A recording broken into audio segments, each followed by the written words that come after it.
अस्सलाम वालेकुम नाज़रीन, आप देख रहे हैं पाक मदनी टीवी। मैं हूं आपका मेज़बान Yahya Javed Bande, programme on the table के साथ। नाज़रीन, आज बड़ी अहम डेवलपमेंट हुई है पाकिस्तान के अंदर। 10 साल गुजर चुका है, डेढ़ पौने 2 साल का अरसा हो चुका है। कोविड जो कि एक बड़ी ही आप ये कह लें कि बड़ी हैरानकुन और चीज़ थी कि पूरी दुनिया ने जो है वो अपने आप को इसके लिए महसूर करके रख लिया। पाकिस्तानी हुकूमत ने आज फैसला किया। वज़ीर-ए-आज़म इमरान खान साहब वैसे 2 दिन कबल ये फैसला कर चुके थे कि इंतज़ामात जो हैं वो अब एसओपीज़ के हवाले से और कोरोना के हवाले से जो है वो आर्मी के हवाले कर दिए जाएँ। तो आज डीजीआईएसपीआर का हमने प्रेस ब्रीफिंग देखी, उसके अंदर उन्होंने बरमला इस बात का इज़हार किया कि हमने जो है वो अब एसओपीज़ के ऊपर अमल करवाना है। इसी हवाले से अब हमारी आज की नशिस्त है। हमारे साथ मौजूद हैं डॉक्टर सलीमा नवीद साहिबा। ये माहिर सेहत हैं और तकरीबन पिछले 10-11 साल से जो हैं वो इस फील्ड से मुंसलिक हैं और फातिमा मेमोरियल के अंदर जो है वो अपने फ़राइज़ सर अंजाम दे रही हैं। डॉक्टर साहिबा, अस्सलाम वालेकुम। मैं अपने शो में आपको वेलकम करता हूँ। वेलकम सलाम। बहुत शुक्रिया इनवाइट करने के लिए याया साहब, थैंक यू। अच्छा, डॉक्टर साहिबा, सबसे पहले आपने सूरत हाल तो देखी है कि बहुत ज़्यादा जो है वो एक क्रिटिकल सिचुएशन फिर से हो चुकी है कि इवन कि मैं कल परसों देख रहा था, एक खबर मेरे सामने गुजरी कि पिम्स हॉस्पिटल जो इस्लामाबाद का हॉस्पिटल है उसके अंदर बेड्स जो है वो कमी हो चुकी है।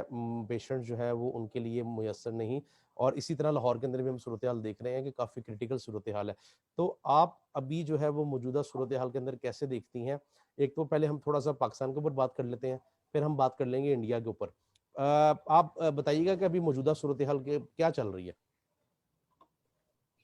अगर हम अपने आसपास देखें तो अगर पाकिस्तान का जायजा लेते हैं तो टोटल केसेस हमारे पास 800,000 अभी तक रजिस्टर्ड है, जिसमें से रिकवर्ड अगर हम देखें तो 694,000 जो है ऑलमोस्ट रिकवर्ड हो चुके हैं, जबकि डेथ्स जो है वो 17,000 प्लस माइनस हो चुकी हैं। अगर ये मैं आज की बात करूं, जो आज का 4 घंटे पहले का अपडेटेड जो डाटा हमारे पास रिसीव हुआ था, अगर हम बात करें सेहत के हिसाब से तो 80% हमारी जितनी भी ऑक्सीजन सप्लाई, वेंटिलेटर्स, सब कुछ वो ऑक्यूपाइड हो चुके हैं। तो इन शॉर्ट में ये कह दूं कि अभी भी हम बहुत हाई रिस्क पर हैं। अगर हम अभी भी जागे नहीं, और वो जो आपने बात की कि किस तरह से जो है वो बाजारों के अंदर लोगों ने एसओपीज को फॉलो नहीं किया और आसपास जो है वो जमा हो गए हैं, एक साथ सारी बाजारों में हैं, तो आई थिंक उस तरह से जो है वो और वर्स्ट सिचुएशन हो जाएगी। और आई थिंक हमारी गवर्नमेंट ने जो ये स्टेप उठाया ये बहुत ही जरूरी था, क्योंकि हमारे लोग अगर सुधरेंगे तो मेरे ख्याल से इंडिया से बुरा हाल हमारा हो सकता है। नॉट टू फॉरगेट चाइना सबसे ज्यादा हाईली पॉपुलेटेड है, उसके बाद इंडिया और फिर हम है, यानी कि हम बहुत रिस्क पर हैं अभी भी। ठीक है, तो ये जो 80% हमारा वेंटिलेशन और ये ऑक्सीजन सप्लाई ऑलरेडी कवर हो चुका है, इसका मतलब ये कि अभी भी पेशेंट्स जो है ऑन वेंटिलेटर्स कितने ले रहे हैं। तो अब अगर और ज्यादा हमारी हेल्थ पर बर्डन आएगा तो हमारे हेल्थ सेक्टर्स इतने डेवलप्ड है ही नहीं कि हम उतनी डेवलपमेंट्स कर सकें और लोगों को हेल्दी कर सकें। तो फिर खुद के ऊपर हमारी जो है वो आ जाएगी रिस्पॉन्सिबिलिटी कि हमें खुद कैसे अपने आप को बचाना है घर के अंदर। उस पर भी हम बात करेंगे अपनी अभी आज टॉक के अंदर कि हम घर पे बैठ के अपने आप को कैसे ठीक कर सकते हैं कि हम हेल्थ बर्डन ना दे अपनी हॉस्पिटल्स के ऊपर। अच्छा डॉक्टर साहब, मुझे एक बड़ी इस बात पे हैरानगी होती है कि जब ये कोरोना नया-नया जो है वो इसका जो है एक आप ये कह लें कि जब ये आया पूरी दुनिया के अंदर, इसने जो है वो एक खौफ व हरास पैदा किया। पाकिस्तान के अंदर अनफॉर्चुनेटली हमने ऐसे भी लोग देखे जो कि इस चीज़ को मानने के लिए तैयार ही नहीं थे कि कोरोना कोई चीज़ है। मतलब कि वो ये कहते थे, अभी भी लम्हा मौजूद में भी अगर हम बात करें और यानी कि करंट यानी कि सिनेरियो में, तो लोग ये मानने के लिए तैयार ही नहीं है कि कोरोना कोई चीज़ है। तो इस माइंडसेट को हम कैसे एड्रेस करेंगे? ये बहुत इंपॉर्टेंट है। आई थिंक ये जब तक जिसको हिट नहीं होता है ना उसको महसूस नहीं होता। और मैं आपको बताती हूँ कि मैं इतने लोगों को जानती हूँ जिनको ये एक्चुअली हो चुका है और वो ये बताते हैं खुद के अल्फाजों से कि इट्स सो बैड, इसके सिम्टम्स इतने ज्यादा। और मैं कहूँगी जो अगर हम इंपॉर्टेंटली देखते हैं, बहुत स्टार्ट में जो हमें आ रहे होते सिम्टम्स, जो फीवर है, ड्राई कफ है या फिर टायर्डनेस हो रही होती है, तो उन लोगों में इतना एक्सट्रीमिटी में वो चीजें चली जाती है, फिर लोग महसूस करते हैं कि हाँ हमने वो प्रिकॉशंस नहीं लिए। अब ये क्या है एक्चुअली, लोग अपने आप को बहुत स्मार्ट एक्ट कर रहे हैं। मैंने पहले भी बहुत जब शो किया था मैंने उसमें बताई थी बात कि आजकल लोगों के अंदर वो एक्सेप्टेंस नहीं आ रही जब तक वो हिट नहीं हो रही चीज। तो लोगों को ये पता होना चाहिए कि अगर उनकी फैमिली के अंदर किसी को नहीं हुआ है, इसका मतलब ये नहीं वो कभी भी हिट नहीं हो सकती। मैं आपको बताती हूँ मेरे जानने वालों को 1.5 साल तक, क्योंकि 2 सालों से वबा आ चुकी है, 1.5 सालों तक हिट नहीं की, लेकिन एक बाहर आके चली गई। और मैं एक और बात बता दूं, इंडिया के अंदर भी और पाकिस्तान के अंदर भी एक म्यूटेंट फिर से न्यू आ गया है। हमारा आरटी-पीसीआर टेस्ट नेगेटिव आता है, हालांकि वायरस हमारी बॉडी के अंदर होता है। इसका मतलब है कि there is a new mutant और something new variant of this virus has already come up. जी, तो मैं अब आप बिल्कुल ये इसी समझिए। इसी इसी इसी के ऊपर आपसे वो करना चाहूँगा जी, कि मैंने देखा है जी। कि अभी मेरे कुछ जानने वालों ने टेस्ट करवाए, तो उनका पहले जो है वो टेस्ट नेगेटिव आया, लेकिन लेटर ऑन जो है वो उनका टेस्ट पॉजिटिव आया। तो ये आप ज़रा इसके ऊपर बताइएगा कि थोड़ा-सा डिटेल में एक्सप्लेन करेंगे, ये जो नया वेरिएंट है और ये म्यूटेशन जो हो रही है, ये कितनी खतरनाक है? इसके ऊपर इन्वेस्टिगेशन अभी भी चल रही है। अगर आप बहुत सारे सोर्सेज देखें, मैं भी खुद इसको देख रही होती हूँ डेली बेसिस पे, क्योंकि हम रोजाना काम पे जा रहे होते हैं और हमें भी डर लग रहा होता है कि हम किसी के कैरी ना कर जाए। सबसे इम्पोर्टेंटली इस वायरस के अंदर सिम्टम्स होती हैं, लेकिन जब हम टेस्ट करवाते हैं तो डिटेक्ट नहीं होता। ठीक है। और मेजरली जो सिम्टम्स जैसे ड्राई कफ है या टायर्डनेस है, या मैं कह रही थी आपको कि जिस तरह से पेशेंट्स बहुत ज्यादा कहते हैं कि फीवर है, वो बहुत लेटर पे आ रहे होते हैं पेशेंट्स के अंदर। तो तभी ये डिटेक्ट बहुत लेट होता है, और जब ये डिटेक्ट होने जा रहा होता है तो तब तक इसका टेस्ट करवाते हैं और हमें पता नहीं चलता कि एंड तक ये क्या चीज है, ये वर्स कंडीशन में चली जाती है। और फिर होता क्या है कि सिर्फ और सिर्फ पता लगता है कि लंग आपका, जब आप एक्सरे करवाते हैं तो तब चेस्ट एक्सरे में पता लगता है कि अब तो आपको निमोनिया हो चुका है, and that is so let. ठीक है। तो ये एक, मैं कहूंगी, सीक्वल ही है जो आपको डेडली वायरस की तरफ लेकर जा रही होती है। और ये इनिशियली आपको बिल्कुल ही हिडन होती है, लाइक डायबिटीज हिडन किलर होती है, और फिर आहिस्ते आहिस्ते आपको किल कर जाती है। तो इस सूरत में ये होता है कि आप डेली बेसिस पे जिंजर टी लें, कावा पिए। मैं बार बार अपने सेशंस में बोल रही होती हूँ, ऑनलाइन मैंने बहुत सेशंस में भी बोला है कि कावा लें। कावा के अंदर भी क्या क्या चीजें डालेंगे, पुदीना डालें, फ्रेश मिंट लीव जो जिसे कहते हैं, आप उसके अंदर अदरक डालें, जिंजर जिसे हम कहते हैं, उसके अंदर आप क्लोव डालें, लौंग जिसे कहते हैं। ठीक है। आप उसके अंदर हल्दी डालें, ऐसी चीजें जो एंटी इंफ्लेमेटरीज हैं। हल्दी तो आप रोजाना, जो कोविड पेशेंट्स हैं, मैं उसके बारे में बात करूंगी क्या क्या उसको खुराक लेनी चाहिए, लेकिन साथ साथ बताती चलूं कि इस डेडली वायरस के लिए या जो कोरोना वायरस के लिए भी आप ये कर सकते हैं कि डेली बेसिस पे जब कावा लेते हैं उसके बाद दूध लें, और दूध के अंदर टर्मरिक यानी हल्दी का पाउडर थोड़ा डाल दें। वो इम्यून सिस्टम को बूस्ट करता है, और क्योंकि आपकी इम्यूनिटी वैसे ही लो हो गई होती है वायरस की वजह से, तो वो आपको बूस्टिंग में हेल्प करता है। तो इट्स वेरी इंपॉर्टेंट कि आप ये थोड़ी गिजा, जो एप्पल्स हैं या फ्रूट्स है, वेजिटेबल्स है, lots of vitamin are required. कैल्सी की गोलियां लें, वाइटामिन लें, फ्रूट्स खाएं, वेजिटेबल्स खाएं, ये रिकमेंडेशन होती है। तो ये जो वायरस आपका लेटर स्टेज पे आने वाला होता भी है ना, तो वो आपको बीच में ठीक होकर चले आता है। कावा हैज डन ट्रिमेंडस जॉब। मैं आपको बताती हूँ कि बहुत सारे घरों में अभी तक कावा जो है वो एक ऐसा अमल है जो लोग बहुत जो है रोजमर्रा के उसमें ले रहे होते हैं। काफी लोग दवाइयों की तरफ जाते हैं, मैं रिकमेंड नहीं करती। कॉर्टिकोस्टेरॉइड्स के साइड इफेक्ट्स की वजह से बहुत सारे लोग जो एडमिट हो गए हैं। अभी रिसर्च भी चल रही है, एक और रिसर्च आएगी जिसमें ये है कि जो कॉर्टिकोस्टेरॉइड की थेरेपी दी जाती है, जो कि रिकमेंडेड है गवर्नमेंट की तरफ से भी, हेल्थ सेक्टर्स की तरफ से भी, लेकिन उसके साइड इफेक्ट्स आए हैं बहुत पेशेंट्स पे। तो अब कॉर्टिकोस्टेरॉइड की थेरेपी भी देना बंद की जा रही है। तो इसके सब्स्टिट्यूट में हम क्या कर सकते हैं कि हम अपने घर के अंदर ऐसी थेरेपीज करें ताकि हमें वो नुकसान ना उठाने पड़े जो पोस्ट कॉम्प्लिकेशंस होती है कोविड से ट्रीटमेंट के बाद की।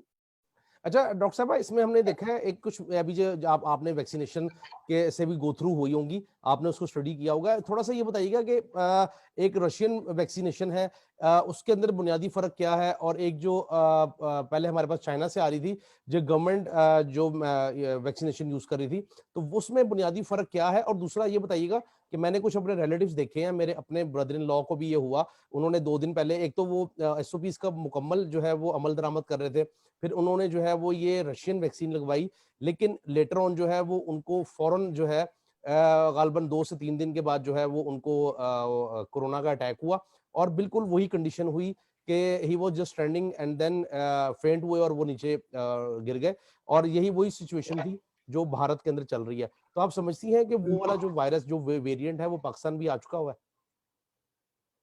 जी, मुझे ऐसा लगता है कि अब चीज़ें जो है वो बहुत ही वेरीड हो रही हैं, और इसीलिए वेरिएंट्स की डिटेक्शन होती जा रही है। मैं आपको बताती चलूँ कि कोविड भी अब तक अंडर रिसर्च है। ये ट्रायल था जो एक सक्सेसफुल हुआ, और अगर आप मुझसे बात करते हैं कि कितनी वैक्सीनेशन है, तो बेशुमार वैक्सीनेशन की टाइप्स आ चुकी हैं कोविड की, और पाकिस्तान के अंदर अभी साइनोफार्म सबसे ज़्यादा दी जा रही है। उसके भी कुछ साइड इफेक्ट्स हैं। सबसे पहले वो पूछते हैं कि आप हमल में तो नहीं है, हमाल कुमार तो नहीं है, ब्रेस्ट फीडिंग मदर तो नहीं है, वो सारी प्रिकॉशंस, कोई आप मेडिकेशन पे तो नहीं है, कोई फ्लू में तो नहीं है, कोई बुखार में तो नहीं है। अगर ये सारे आप ऑलरेडी उसमें हैं तो आपको कॉन्ट्राइंडिकेटेड होती है, आपको नहीं अलाउड होती।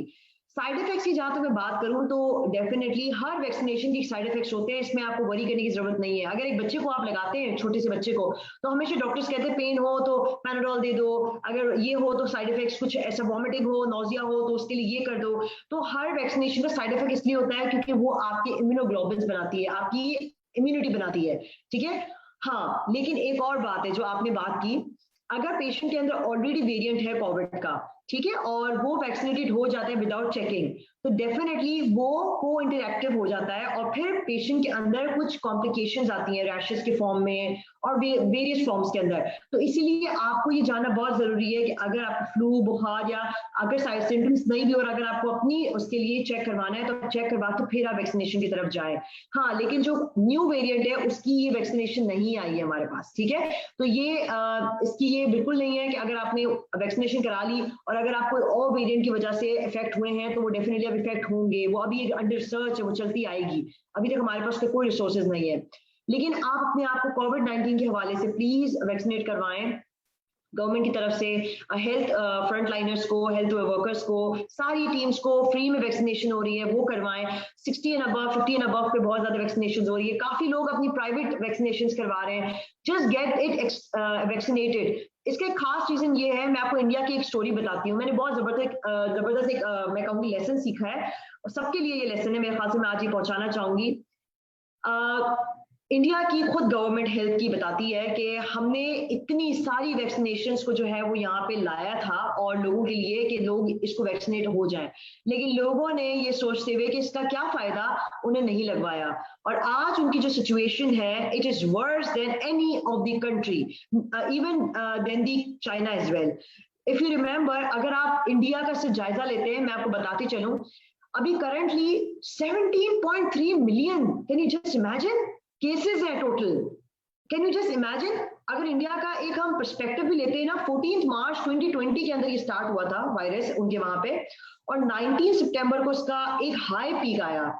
इतना हाई पीक 19 सितंबर 2020 को आया और आहिस्ते आहिस्ते अगर देखा जाए वो पीक डाउन हुआ फेब और मार्च के मंथ में। वापस से मार्च एंड में, क्योंकि एसओपीज फॉलो नहीं हुई, वैक्सीनेशन नहीं हुई, क्योंकि वैक्सीनेशन मार्च के मंथ में आई थी हमारे पास, वो मार्च के एंड और अप्रैल में उसने शूट कर दिया और आज डेथ्स 195,000 हो चुकी हैं ऑलमोस्ट, ठीक है, इंडिया के अंदर। रिकवर्ड बेशक 14.3 हो चुके हैं मिलियन, लेकिन 17.3 million people are affected. So if you just see the new cases are registered around 352,991, मतलब 3 lakhs almost 52,000, मतलब जस्ट इमेजिन कितना बड़ा एक नंबर है।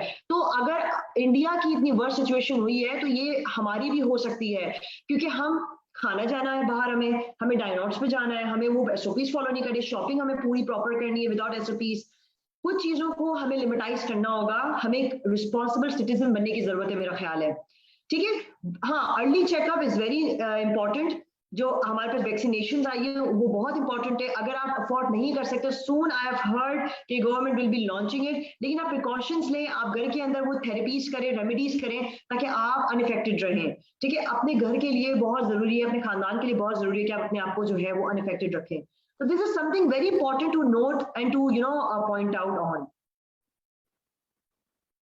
अच्छा डॉक्टर साहब, इस पे थोड़ा सा रोशनी डालिएगा कि हमने देखा कि पाकिस्तान जो है वो दावे बहुत किए गए, जब पिछले साल जो है वो हमने देखा कि पाकिस्तान गवर्नमेंट की तरफ से भी कुछ दावे इस तरह के सामने, डॉक्टर अताउर रहमान साहब जो है उनकी तरफ से भी दावा आया कि पाकिस्तान जो है वो वैक्सीनेशन बनाएगा। तो आप समझती हैं कि पाकिस्तान, हमारे पास इतने जो है वो वसाइल मौजूद हैं कि हम खुद कोरोना वैक्सीनेशन बना सकते हैं? अगर हम बना सकते तो क्या हमें जो है वो काफी आसानी नहीं हो जाती, हमें इंपोर्ट ना करनी पड़ती दूसरे ममालिक से? आई थिंक मैं इस पे बहुत अप्रिसिएशन दूंगी दो इंस्टीट्यूट्स को। आई होप मैं किसी को मिस नहीं कर रही हूँ, लेकिन जहाँ तक मेरी नॉलेज और जहाँ तक मैंने सुना है, न्यूज़ पढ़ी है, तो दो इंस्टीट्यूट है जिन्होंने बहुत ही कमेंडेबल काम किया है इसके हवाले से। जो इनिशियल जब केस आया था और हमारे पास डिटेक्ट हुआ था और ट्रीटमेंट हुई थी, तो वो आगा खान यूनिवर्सिटी में हुई थी, और आगा खान यूनिवर्सिटी उस दिन से लेकर अब तक रिसर्च कर रहा है इसके ऊपर। आई मस्ट टेल यू कि it's not easy. Aga Khan University के साथ डाउ मेडिकल यूनिवर्सिटी, ये दोनों यूनिवर्सिटीज जो है कराची में बेस्ड हैं और माशाल्लाह दोनों जो इस पे काम भी कर रही हैं, और साथ साथ इसके ऊपर इतनी ज्यादा रिसर्चेस शौकत खाना के अंदर भी चल रही हैं। तो I think we can come up with something good, और कुछ अच्छी जो है वो वैक्सीनेशन हमारे पास जो है वो आ जाएंगी फ्यूचर में। लेकिन यस, ट्रायल की बात अगर मैं करूं तो हमारे पास चाइना से ट्रायल शुरू हुआ था और वहीं से यूएस में जहाँ पे हायर नंबर आया, और करते करते करते करते हमारे सारे साइंटिस्ट जो है मैं कहूंगी कि इंटरेक्ट कर रहे होते, कोलैबोरेट कर रहे होते हैं और ये रिजल्ट सामने आता है। अभी तक मैं इस पे कोई अपना फर्म एक वो नहीं दूंगी वर्डे के हमारे पाकिस्तान के अंदर बन गई है या नहीं, लेकिन yes, research is going on और डेफिनेटली ये एक्सचेंज ऑफ आइडियाज की वजह से एक प्रोडक्टिव जो चीज आई है। और मेरे ख्याल से जो वेरिएंट्स हमारे पास आ रहे, तो ये जदीद एक रिसर्च ही होगी जो आहिस्ते आहिस्ते इस चीज में हमें इन्वॉल्व करती रहेगी। अच्छा डॉक्टर साहब, एक बड़ा अहम सवाल है। अभी बहुत सारे लोगों का ये तासुर था, जिस तरह मैंने भी अभी आपसे सवाल पूछा वैक्सीनेशन बनाने का, तो आप समझती हैं कि पाकिस्तान के पास इतने फंड्स हैं कि मुस्तकबिल करीब में, या चले मुस्तकबिल करीब में नहीं तो थोड़ा सा मुस्तकबिल बईद में जो है वो पाकिस्तान इस क्या कहते हैं सूरत हाल में, इस पोजीशन में होगा कि वो वैक्सीनेशन बना सके? फंड्स का इसके अंदर कितना अमल दखल है? बिल्कुल है, इसमें मेरे ख्याल से बहुत इंपॉर्टेंट बात है, क्योंकि देखें हमारा मेजर जो चंक ऑफ फंडिंग होती है वो हेल्थ और इसी में रिक्वायर्ड होती है। लेकिन मैं अगर सच बात करूं तो हमारे पास अभी इतने फंड्स नहीं है फॉर श्योर, ठीक है। तो इस हवाले से जो है वो जाहिर सी बात है, हमें जो इसी वजह से दूसरे कंट्रीज की हेल्प लेनी पड़ती है और यही वजह होती है कि हम जो है उस चीज में आगे नहीं बढ़ पा रहे होते। लेकिन ये जरूरी है कि येस, फंडिंग इज इम्पॉर्टेंट। अगर हमें कोई ग्रांट्स आती हैं कंट्रीज से, यूएन से, अगर हमारे WHO से, तो वो फिर एक एडिशनल हेल्प होती है। पाकिस्तान ऑफ कोर्स ले बिहाइंड कर रहा है in terms of financial support, और इसकी वजह से तो हम कहते हैं कि हेल्थ बर्डन अगर और राइज कर जाएगा तो हमारा तो और ज्यादा बर्डन जो है वो हेल्थ की तरफ बढ़ जाएगा, जो कि हमारे पास इतने जराए नहीं है। तो this is something which has to be noted down. आपने बहुत अच्छा पॉइंट इस पे बात की है।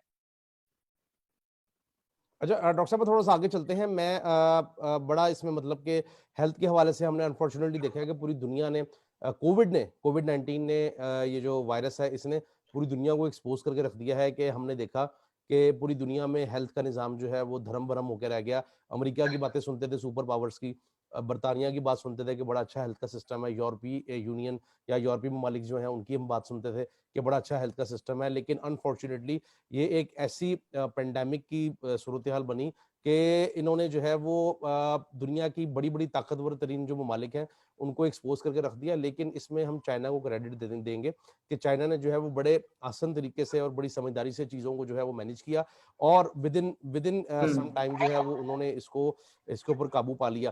तो आप समझती हैं कि अभी मौजूदा जो हेल्थ सिस्टम है पाकिस्तान का या ओवरऑल वर्ल्ड का, जिसमें इंग्लैंड है, अमेरिका है और दूसरे जो यूरोपियन कंट्रीज हैं, उसके अंदर जो है वो इतनी सख्त है कि वो इसको जो है वो काबू पाने में कामयाब हो जाएगा?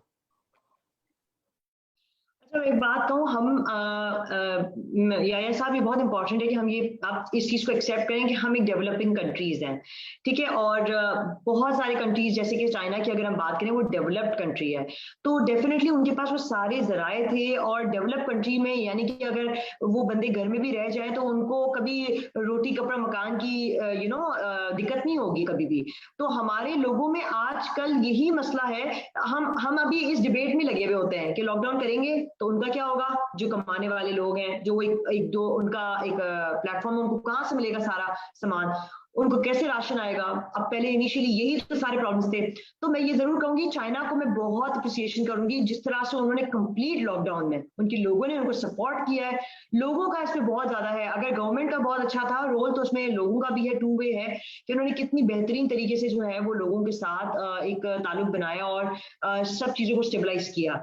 यस, वन मोर थिंग, जब ये फाइजर आई थी जो कि चाइना में सबसे पहले लगी, और डेफिनेटली फाइजर की 6 मंथ्स की इम्यूनिटी है कहते हैं, तो मैं कहूंगी कि उस वक्त जो है उनके लोगों ने सबने अपने आप को वैक्सीनेट करवाया। और जिस तरह से वो लॉकडाउन के बाद स्टार्ट हुआ उनका काम करना, तो वो सारे लोग क्लियर हो चुके थे। तो यहाँ पे हमारी रिस्पॉन्सिबल सिटीजन की जो है ना एक रोल आती है। हम डेवलपिंग कंट्रीज है, हमें बहुत स्ट्रगल करनी है और अभी भी कर रहे हैं हम, ठीक है। आई नो ये बहुत मुश्किल है कि घर पे हम बैठ जाएंगे तो कैसे करेंगे, लेकिन पूरी दुनिया इसी तरह से करेगी। 5 साल तक कोविड का असर नहीं खत्म हो सकता, कम जरूर हो सकता है लेकिन खत्म नहीं हो सकता। इसको हम एक्सेप्ट कर लेंगे, एक ऐसी रियलिटी है जिसको हमें एक्सेप्ट करना पड़ेगा। लेकिन जस्ट टू नोटिफाई कि अगर तो आप इफेक्टेड हो रहे हैं तो आप अपने दूसरे वेज ढूंढें, ऑनलाइन कोई एक अपनी जॉब ढूंढ लें, अपने आप को फारिग ना रखें, कोई ऐसी चीजों में अपने आप को इन्वॉल्व करें ताकि आपका अर्निंग का एक सोर्स आता रहे, ठीक है। लोग ये बोल रहे होते हैं कि भाई कोविड आ गया, मेरा ये इफेक्ट हो गया, वो इफेक्ट हो गया, जॉब चली गई।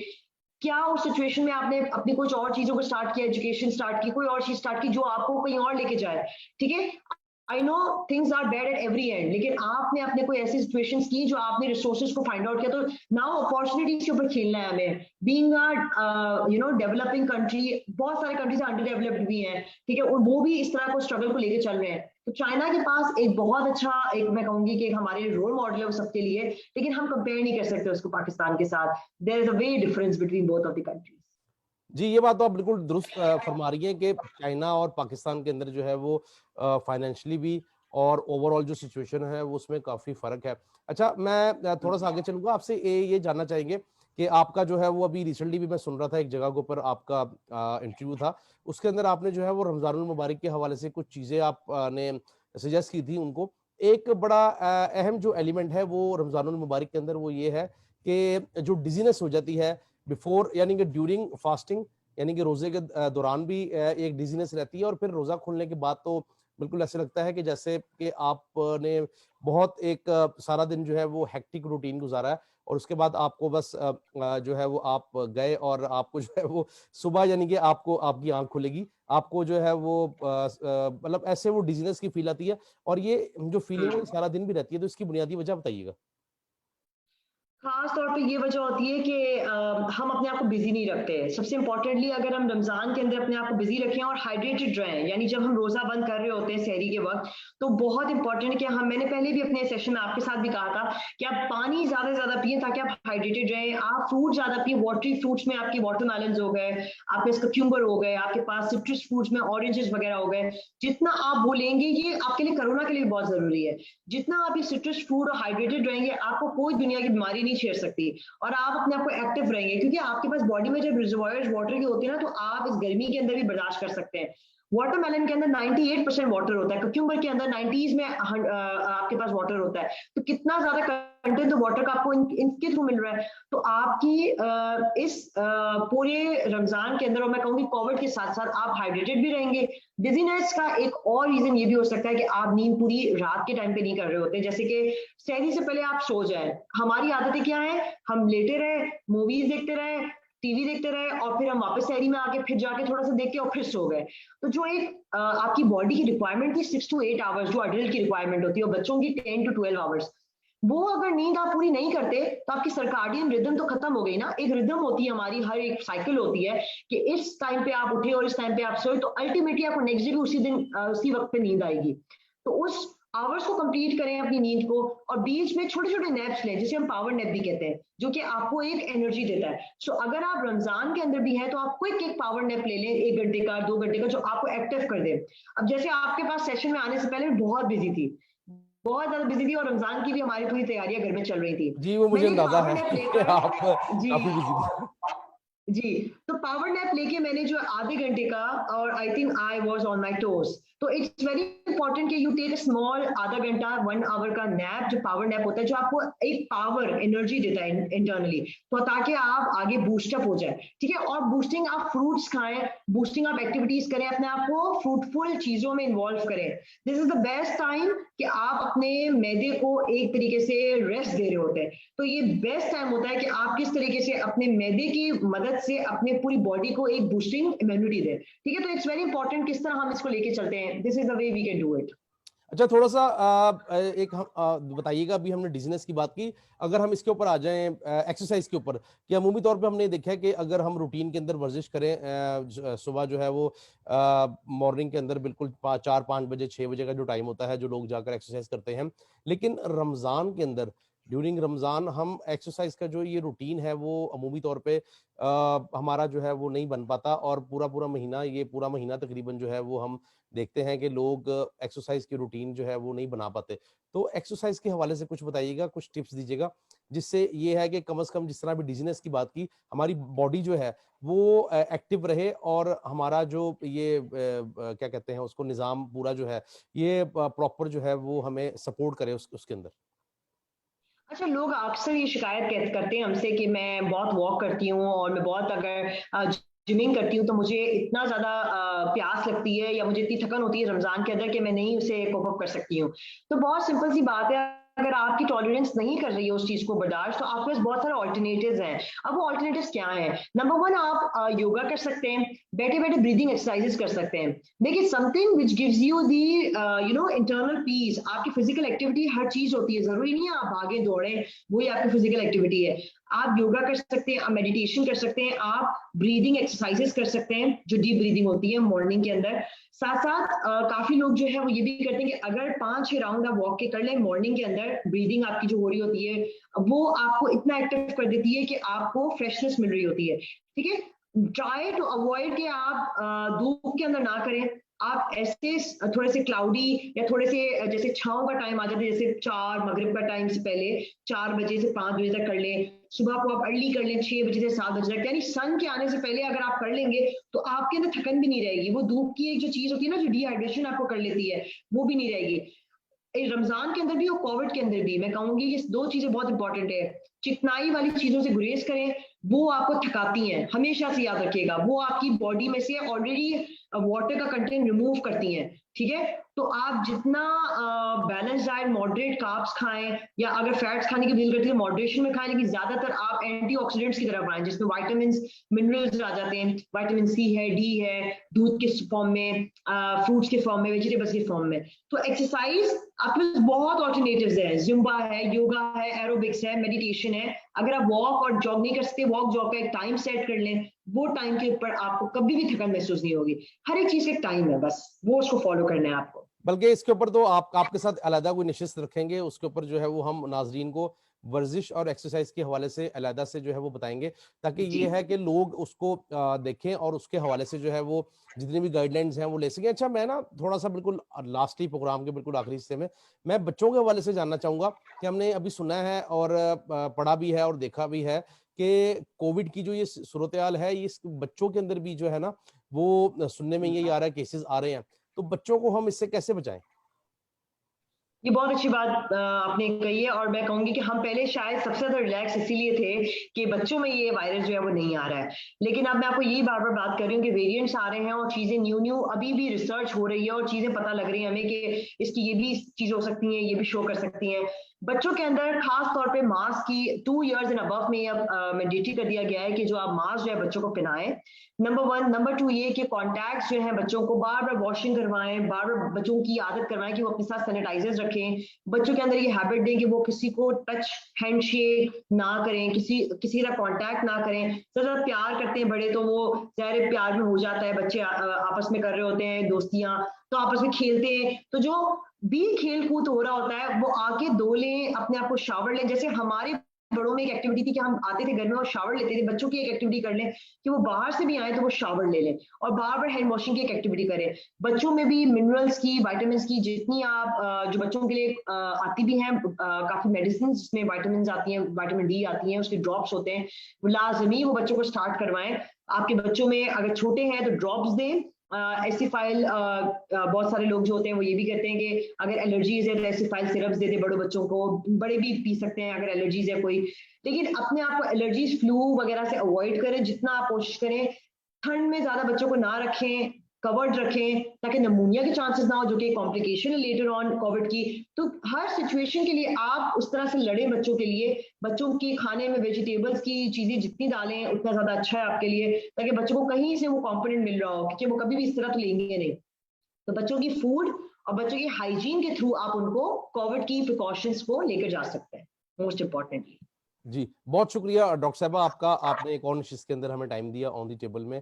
नाज़रीन, गुफ्तगू आपने सुनी, डॉक्टर साहबा ने बड़ी अहम चीज़ें जो है ना उसके ऊपर इशारा किया है और समझाई हैं कि हम उनको कैसे कर सकते हैं। उम्मीद यही करते हैं कि लोग जो है वो इन चीज़ों को फॉलो करेंगे और सेहत जो है वो सबसे इम्पोर्टेंट चीज़ है, बाकी चीज़ें बात की हैं। खुदारा मास्क पहने, SOPs का ख्याल रखें। अभी जो सूरत हाल हो गई है, पहले तो ये लग रहा था कि शायद पाकिस्तान के अंदर वो सूरत हाल नहीं आएगी एक्सट्रीम की, लेकिन अनफॉर्चुनेटली वो आ चुकी है। डॉक्टर साहबा, आखिर में आप कोई पैगाम देना चाहती है तो प्लीज दीजिएगा। मैं बहुत ही एक जबरदस्त बात पे आप सबको जो है ना एक जॉब करना चाहूंगी, आपका ब्रेन। अभी भी देर नहीं हुई है, अपने आप को ये तमाम जो वबा है उससे दूर रखें और जितना कोशिश कर सकते हैं डबल मास्क पहने, अपने आप को वहां ले जाएं। अगर आपका बहुत कोई जरूरी काम है तो आप बाहर लेके जाएं बच्चों को, खुद को, लेकिन अदरवाइज जितना कोशिश कर सकते हैं ऑनलाइन सर्विसेज आपके पास मुयसर है, वहां से ऑर्डर करें, चीजें मंगवाएं ताकि रश में आपको नहीं खड़ा होना पड़े।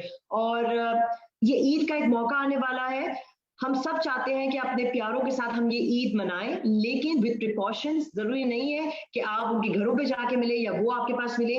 आजकल जूम का टाइम है, हम भी जूम पे बात करते हैं, तो आप भी जूम पे बात कर सकते हैं। इसी तरह आप वर्ल्ड में ग्लोबली अपनी फैमिली से जूम के थ्रू ईद मना सकते हैं। तो ईद का ये मौका है, तो प्लीज थोड़ा सा अपने प्यारों से उनके लिए थोड़ा सा ये कर ले गुरेज, मिलना और जाना आना, और जहां जाने की बहुत जरूरत है तो प्लीज प्रिकॉशंस को ख्याल में रखें और साथ साथ अपनी डाइट का बहुत बहुत खास ख्याल रखिएगा। इसके जी साथ मैं बहुत शुक्रगुजार हूँ आया साहब का कि उन्होंने फिर से मुझे एक जबरदस्त टॉपिक के लिए बुला लिया था।